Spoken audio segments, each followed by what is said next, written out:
அஸ்ஸலாமலைக்கும். Hi friends. Wednesday evening இன்னைக்கு ஒரு சூப்பரான ஸ்நாக்ஸ் தான் செய்ய போறேன். சிக்கன் போன்லெஸ் வச்சு சிக்கன் கேண்டி தான் செய்ய போறேன். போன்லெஸ் சிக்கன் 200 கிராம், பொடிசா நறுக்கிய ஒரு வெங்காயம், ஒரு பச்சை மிளகா, சிக்கன் மிக்சியில நைஸா அரைச்சிட்டு வெங்காயம், பச்சை மிளகா, தேவையான அளவு உப்பு, 1/2 ஸ்பூன் மிளகாத்தூள், 1/4 teaspoon garam masala, 1/2 spoon pepper, 1 spoon இஞ்சி பூண்டு, 1 ஸ்பூன் கார்ன்ஃபிளவர் மாவு போட்டு நல்லா கலக்கி வச்சிருங்க.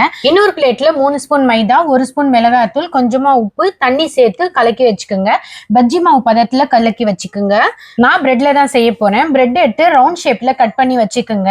இந்த மாதிரி ரவுண்ட் ஷேப்ல எல்லா பிரெட்டையும் கட் பண்ணி வச்சுக்கோங்க. இப்போ பிரெட்ல சிக்கன் மசாலா நடுவுல வச்சு, ஐஸ் குச்சி இருக்கு இல்லையா, அது நடுவுல வச்சுட்டு இன்னொரு பிரெட் மேல வச்சு மூடிட்டு மைதா மாவு தண்ணியில கோட் பண்ணிட்டு பிரெட் கிரம்ஸ்ல புரட்டி எடுத்து வச்சிருங்க. இந்த மாதிரி எல்லா பிரெட்டையும் செஞ்சு வச்சிருங்க. இப்போ எண்ணெய் நல்லா சூடானதும் ஒன்னொன்னா போட்டு ஃப்ரை பண்ணுங்க. அடுப்பு சிம்ல வச்சு ஃப்ரை பண்ணுங்க. ப்ரௌன் கலர் வந்த பிறகு எடுத்து டொமேட்டோ சாஸ் இல்லைன்னா மயோனஸ் வச்சு சாப்பிட்டு பாருங்க. டேஸ்ட் சூப்பரா